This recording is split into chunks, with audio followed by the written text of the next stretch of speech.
مؤخرا بديت نقتنع وبديت نفهم في الناس اللي يقولوا قيس هو الحل، قيس سعيد هو الحل، خاصة بعد اللي صار مؤخرا وكذا وخروج بعض فهمت الله للشارع ويعيطوا ويصيحوا قيس هو الحل، قيس هو الحل، قيس هو الحل. اقنعوني، اقتنعت.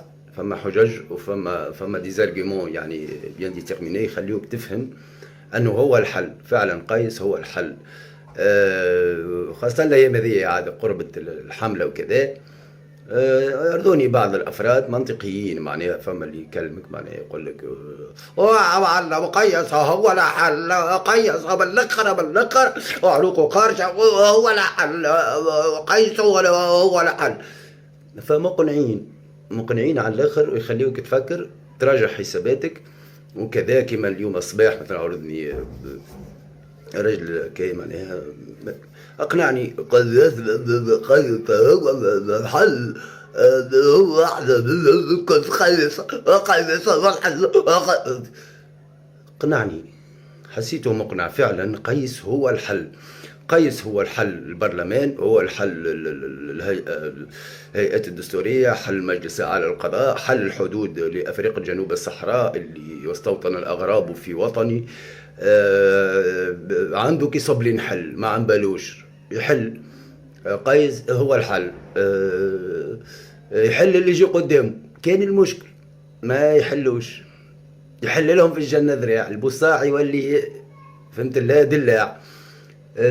قيس هو الحل. فاهم الحل بالغلط، النتيجة هو فاهم الحل من الحلين، مش فما الحل من الحلول. قلنا له يا معلم راهو الحل نحبوا حلول للبلاد، مشاكل البلاد المتلتلة باهي يا سيدي خرج من انت كي خلينا احنا نلقاو حل، حلول للبلاد، نلقاو حل للمشاكل الاقتصادية والاجتماعية والسياسية والقانونية والداخلية والخارجية والفوقية والتحتية الكل، خلينا نلقاو حل. قال لكم لا، حل حتى حل ما يحل فمه، فهمكم ما تحلوهاش. حتى فهمنا نسكروها كيما الهيئات والمؤسسات والبرلمان، نسكروا كل شيء، نسكروها البلاد ونشمعوا. إذا باش نقعدوا هكا الحلول السنة الإدارية، الحلول السنة الإدارية وما نلقاوش حل، لا حلت لا ربطت. شوفوا لنا حل. وقيس هو الحل، الحل والحل والحل الحل. شنو هو الحل؟